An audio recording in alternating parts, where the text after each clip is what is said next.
Hello guys, आशा गर्छु सबैजना सन्चै हुनुहुन्छ होला। आज स्वागत छ मेरो यो मिनी ब्लगमा। त आज मौसम हेर्नुहोस् गाइस, कस्तो कडा लागिदिएको छ। सो बस्दैमा चाहिँ hello guys, welcome back to my another blog. त आशा गर्छु सबैजना सन्चै हुनुहुन्छ होला। त यसो बस्दै म चाहिँ घाम हेर्दै डुब्छ कि भन्दै बस्दै हेर्नु कडा घाम लागिदिएको छ गाइस। हेर्नु त तातो तातो गाइस।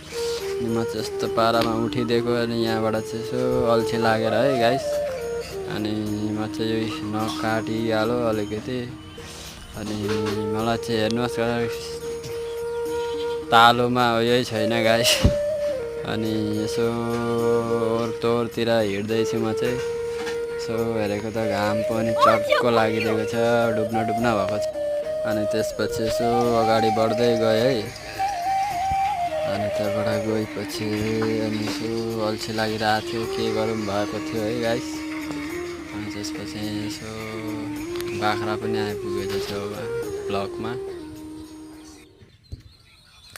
सो दुईजना मिलेर बसिरहेको थियौँ हामी दुईजना। अनि यसो गफ मार्दै अनि आज के गर्ने के कसो हो भन्दै। अनि लाइक गरिदिनु होला। ऊ चाहिँ चिया खाइरहेर चाहिँ मजाले बसेर है गाइस। अनि मलाई नदी एक्लै खाइरहेर चाहिँ यस्तो गरममा। अनि यसो हेर्दै फुटबल पनि खेलिरहेर छन्। अनि गयौँ यसो भिडियो बनाइदिएँ यसो है हल्का। अनि यसो केटाहरू खेलिराखेर छन्। वाह हेर्नुहोस् गाइस, यस्तो रोनाल्डो